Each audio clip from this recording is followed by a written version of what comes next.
이번 수업 시간에는 자원과 자원의 의미에 대해서 보도록 하겠습니다. 자원은 일반적으로 자연에 존재하는 것을 얘기하죠. 그리고 인간의 필요에 의해서 유용하게 사용되는 것을 자원이라 하는 것입니다. 이게 자원의 의미가 되겠죠. 보통 자원은 이제 자연에 존재하는 자연자원, 그리고 동식물과 같은 생물 자원, 햇빛, 물, 공기, 석유, 석탄과 같은 무생물 자원으로 분류할 수 있습니다. 이게 지금 분류 기준이죠. 그리고 넓은 의미에서 보면 또 달리 자연 자원 외에도 인간의 기술력이나 문화재와 같은 눈에 보이지 않는 인적 자원과 그리고 인공적인 것도 자원의 범주에 속하기도 합니다. 그럼 자연 자원을 세분하면 철이나 구리와 같은 광물 자원, 석유나 석탄과 같은 에너지 자원, 식물이나 동물과 같은 생물 자원, 나머지 맑은 물, 깨끗한 공기, 토양, 바람, 햇빛 등과 같은 것은 무생물 자원으로 분류할 수 있겠죠. 자, 이렇게 해서 이건 광물 자원, 그리고 이건 석유니까 에너지 자원이 되겠죠. 그리고 벼같이 식물은 이제 생물 자원이고, 물, 흐르는 물, 깨끗한 물 같은 경우는 무생물 자원, 이렇게 자원들을 나눌 수 있는 분류 기준이 있다라는 것입니다.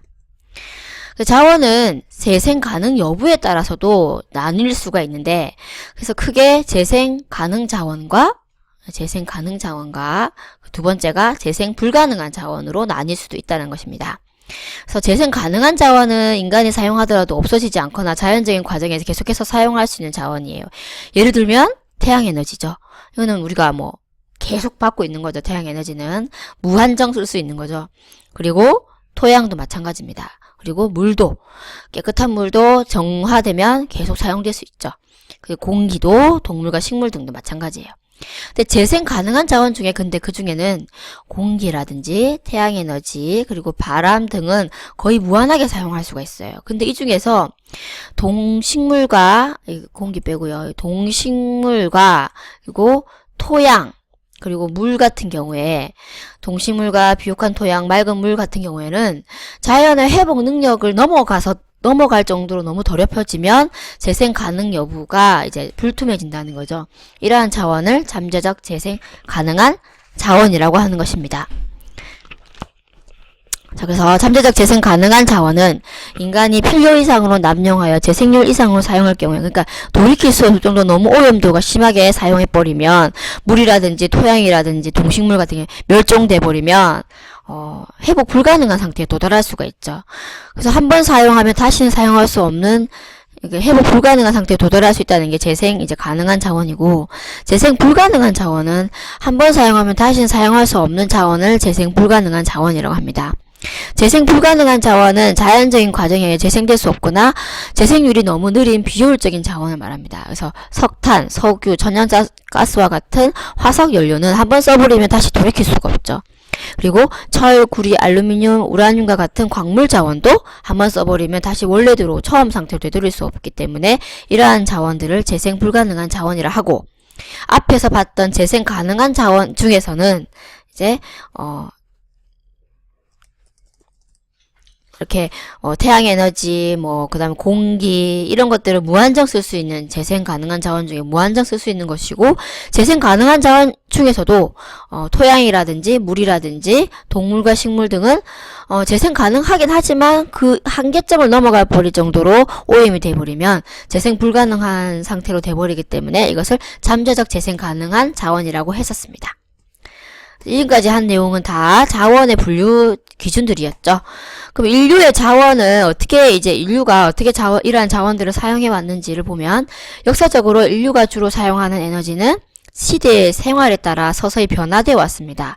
그래서 주로 수렵 활동, 그러니까 동식물을 채집해서 농사를 짓지 않고 그냥 유목 생활을 하면서 동식물을 채집하면서 했던 수렵 활동을 중심으로 살았던 원시 시대에서는 불을 이용한 게 이제 에너지 사용이었죠. 자원.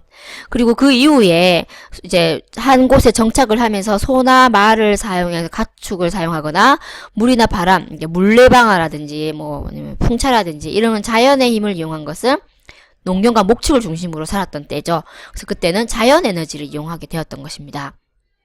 근데 18세기 산업혁명기가 되면서 전기기관이 발명하게 되고, 그때부터 석탄을 이용하기 시작했죠.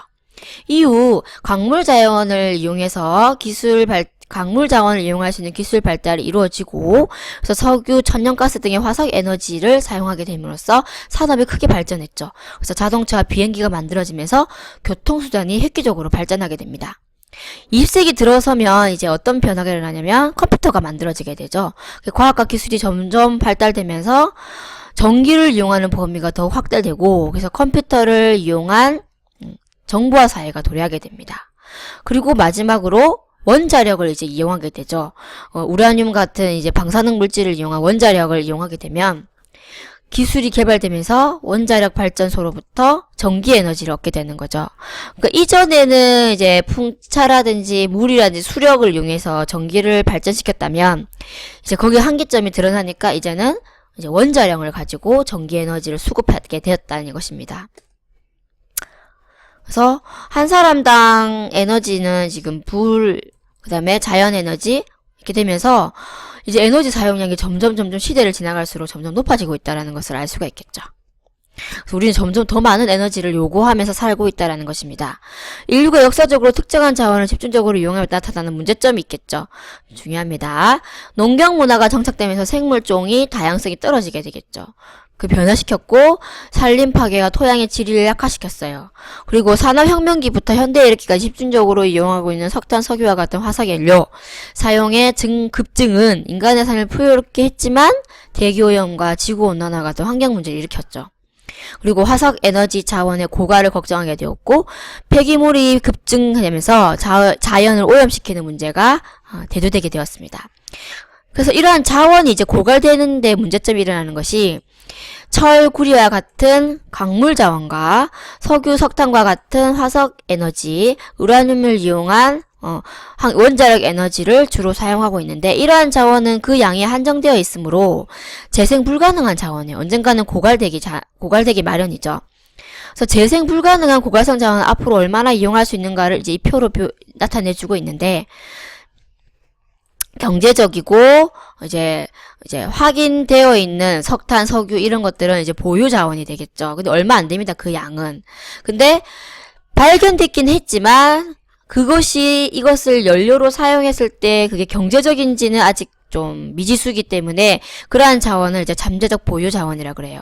근데 아직도 지구에는 안에는 발견되지 않고 그것이 이제 경제적이지 않기 때문에 발견되지도 뿐만 아니라 비경제적으로 판단됐기 때문에 아직까지 사용하지 않고 있는 자원이 있을 수 있으면 그 양이 아직도 더 많다는 얘기죠. 네.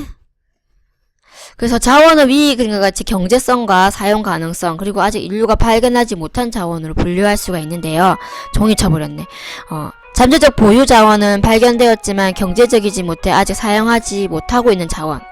그리고 인류가 지구의 자원을 사용할 수 있는 시간은 현재 지구 전체적으로 존재하는 자원의 양을 현재와 미래의 연간 사용량을 나누면 지금 현재 사용하고 있는 자원을 사용할 수 있는 시간이 나옵니다. 자원이 존재하는 양을 나타내는 것을 매장량, 매장량은 지하에 존재하는 총량을 의미하고 석유는 계산된 매장량이 예상 매장량이고 그러한 예상 매장량 말고 경제적, 기술적 조건을 모두 무시하고 물리적으로만 딱 있는 그대로 추출을 가능한 매장량을 궁극 가체 매장량이라. 이거는 기술이 발달되면 궁극적으로 다 퍼낼 수 있는 매장량이 되겠죠. 실제로 유전을 개발할 때 지표를 추출할 수 있는 양을 가체 매장량이라 하고 인간이 필요로 하는 자원의 양이 생산량을 초과하게 되면 사회는 자원 고갈의 문제에 이르게 되겠죠. 이렇게 석유에 대해서 보면 석유는 석유 정점이 나타나는데 그것이 50년 뒤에 되겠죠. 또 다른 자원의 문제점은 자원이 너무 지구에 편중되어 있다는 거죠.